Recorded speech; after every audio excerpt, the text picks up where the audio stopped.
मेरे इस ज्योतिषी चैनल पर सभी ज्योतिष प्रेमियों का स्वागत है।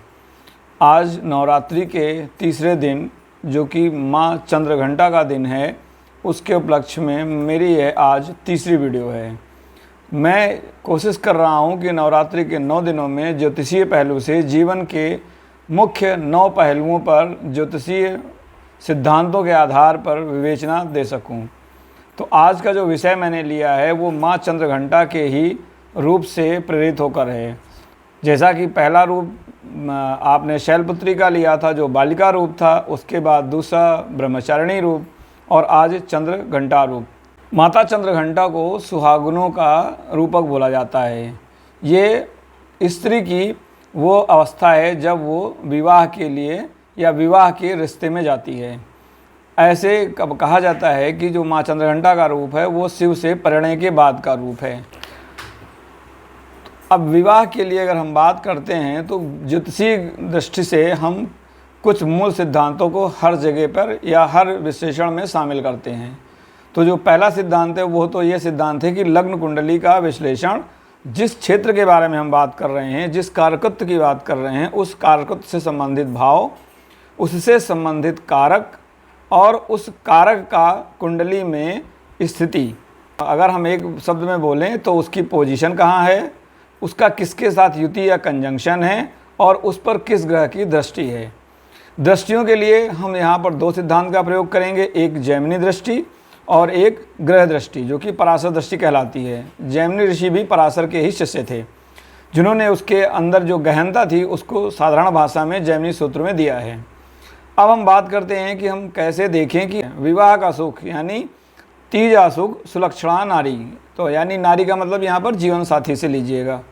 तो 7वां भाव हमारे जीवन साथी का है। जीवन साथी आपको कई आयामों में सहयोग देता है। 7वां भाव ज्योतिषीय दृष्टि से मारक भाव कहलाता है। यही दृष्टि आपका विरोधी भी होता है, यानी 7वां भाव विरोधी भाव भी होता है। हर ग्रह या हर भाव से जो सामने का भाव होता है ठीक 180 अंश पर, वो 7वां भाव है और वो मारक कहलाता है, पूरक भी कहलाता है। यहीं से आपकी पूर्ति भी होती है। इसके अलावा वो आपका शत्रु भी कहलाता है, क्योंकि यहाँ पर जैसा कि आपका 7वां भाव मारक है और मारक का मतलब है कि ये आपके जीवन की बाधा है, लेकिन यह पूरक भी है। तो एक जीवन साथी जीवन को पूर्ण करता है। ज्योतिषीय दृष्टि से विवाह को धर्म का लाभ बोला गया है, क्योंकि ये 9वां भाव जो धर्म का भाव है उससे 11वां भाव है।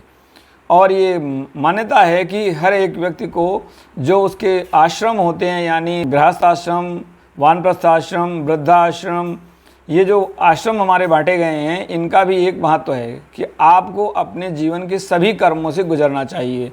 तो वैवाहिक संस्कार भी 16 संस्कारों में एक महत्वपूर्ण संस्कार है। तो यहाँ पर पहले हम बात करेंगे लग्न कुंडली की। ये एक जातिका की कुंडली है जिसके विवाह में कुछ अड़चनें चल रही हैं। तो यहाँ पर देखिए तो लग्न है मकर राशि का, और लग्न में ही मकर राशि के स्वामी शनिदेव उपलब्ध हैं, यानी शनिदेव अपनी ही राशि में बैठकर उस राशि को बल दे रहे हैं। उसके ठीक सामने की राशि कर्क है। कर्क में उसी का राशि अधिपति चंद्रमा भी है, यानी दोनों भावों में दोनों भावों के अधिपति हैं। तो दोनों भाव अपनी जगह मजबूत हैं। चंद्रमा के साथ गुरु है। गुरु चंद्र योग सामान्यतः उन्नति का योग बोला गया है, लेकिन यहीं पर गुरु चंद्र योग ये भी बताता है कि जिस भाव में या जिस एक्सिस पर ये बन रहा है, यहाँ एक साथ एक्सिस की बात हो रही है, तो व्यक्ति धोखे का भी शिकार होता है, क्योंकि गुरु आदर्शवादिता के कारण है, विश्वास के कारण है, संस्कारों के कारण है। तो व्यक्ति यह सोचकर कि जो मेरे साथ अगला व्यक्ति है वो संस्कार पूर्ण होगा, विश्वास पूर्ण होगा, तो उस दायरे में वो चला जाता है। और कहीं पर उसको अगर अगले का, यानी यहाँ पर हम सामने शनि की बात कर रहे हैं, तो शनि कर्मठता का कारक है, जिम्मेदारी का कारक है, दबाव का कारक है। तो हो सकता है कि आपके सामने वाला इन कारणों से आपके साथ विश्वासघात कर जाए। अब बात आती है कि 7वां भाव की हो गई, तो अब 7वां भाव के अलावा विवाह का कारक, तो विवाह का कारक ज्योतिष में शुक्र को बोला गया है। शुक्र विवाह सुख के कारक हैं। अगर हम पंचांग की बात करें तो जो पंचांग में तिथि स्वामी होता है वो आपके जीवन में जो भी मानवीय संबंध होते हैं, रिश्ते होते हैं, जहाँ पर आप भावनात्मक पहलू से जुड़ते हैं, उसको निरूपित करता है। यदि तिथि स्वामी कुंडली में कमज़ोर है, नकारात्मक प्रभाव में है, तो आपको मानवीय रिश्तों में समस्या आएगी, चाहे वो भाई बहन का रिश्ता हो या पति पत्नी का। तो यहाँ पर तिथि स्वामी सूर्य हैं। सूर्य मेष राशि में चतुर्थ भाव में बैठे हैं, शनि लग्न में बैठे हैं। यहाँ पर देखिए तो केंद्र के जो भाव हैं वो बली हैं। यहाँ पर दसम भाव को अगर हम छोड़ दें तो सभी भाव में कोई ना कोई ग्रह मजबूत है, यानी केंद्र मजबूत है। जब केंद्र मजबूत होता है तो व्यक्ति के अंदर एक संघर्ष की या कहते हैं उन्नति की संभावना बढ़ जाती है। और क्योंकि यहाँ सभी ग्रह लगभग स्वराज के हैं या मित्र राशि के हैं, तो ये केंद्र को और बल प्रदान करता है। यानी व्यक्तित्व के हिसाब से ये व्यक्ति सुदृढ़ होगा, दृढ़ निश्चयी होगा और अडिग भी होगा, यानी ये किसी भी स्थिति से गुजरने के लिए दमखम रखता होगा।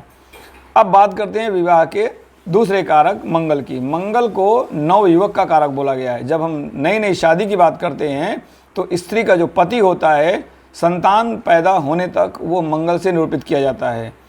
उसके बाद की जिम्मेदारी गुरुदेव की आती है, इसीलिए गुरु को संतान का कारक कहा गया है। यहाँ पर हम देखें तो मंगल छठे भाव में केतु के साथ है और तीसरे भाव में अगर हम विवाह की अगर विभिन्न आयामों की बात करें तो हम पहले आयाम को समझ लेते हैं, फिर हम ग्रहों की पोजीशन पर आपको ज़्यादा समझ में आएगा।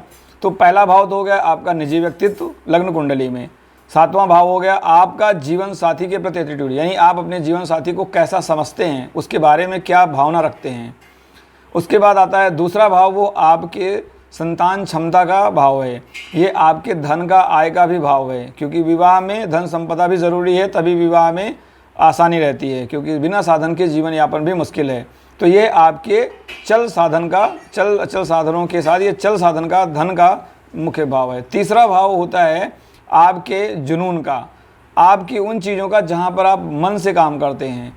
और वैवाहिक जीवन की बात करें तो तीसरा भाव आपकी सेक्सुअल ओरिएंटेशन है, यानी आप फिजिकल बॉन्डिंग में क्या फीलिंग रखते हैं, कैसा आप उसको लेते हैं, वो तीसरा भाव बताता है।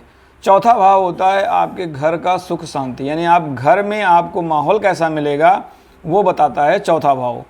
पांचवा भाव होता है आपके संतान का, यानी संतान, विवाह में संतान भी एक महत्वपूर्ण भूमिका निभाते हैं, यानी उन विवाह का मुख्य उद्देश्य कहीं ना कहीं जाके संतान पर समाप्त होता है। उसके बाद छठा भाव आता है आपके बाहरी शत्रु, वो शत्रु जो आपके अंदर छुपे हुए हैं लेकिन उनके कारण आप बाहर शत्रु पैदा करते हैं, जिनसे आपको संघर्ष करना पड़ता है। इसीलिए इस भाव को संघर्ष का भाव भी कहा जाता है। ये भाव सेवा का है, ये भाव आपकी रोज़ की जो आपकी डेली रूटीन होते हैं उनको है। सातवां भाव जैसे मैंने बताया विवाह का है। आठवां भाव विवाह में ससुराल का है, यह आपके जो गुप्त अंग होते हैं उनको भी निरूपित करता है। इसके बाद नौवां भाव आपका धर्म का होता है और नौवां भाव स्त्री के लिए गर्भ का होता है, यानी अगर गर्भ में कोई समस्या आएगी तो वो नौवें भाव से समझी जाती है महिला के लिए। उसके बाद 10वां भाव आपके कर्म हैं, जो आपके कर्म के प्रति आपकी सोच है, आप अपने आप को किस क्षेत्र में ले जाना पसंद करते हैं उसके बारे में 10वां भाव। 11वां भाव आपकी इच्छाओं का है, आप अपनी इच्छा पूर्ति के लिए कौन सा मार्ग अपनाएंगे या आप अपनी इच्छाओं को कौन सा दर्जा देंगे, वो है आपका 11वां भाव। और 12वां भाव आपका शयन है, जहाँ पर आप बिल्कुल कह सकते हैं बंधन में रहते हैं। शयन भाव में आपको निद्रा आती है, तो निद्रा आपकी जो आपकी नींद की क्वालिटी है वो 12वां भाव है।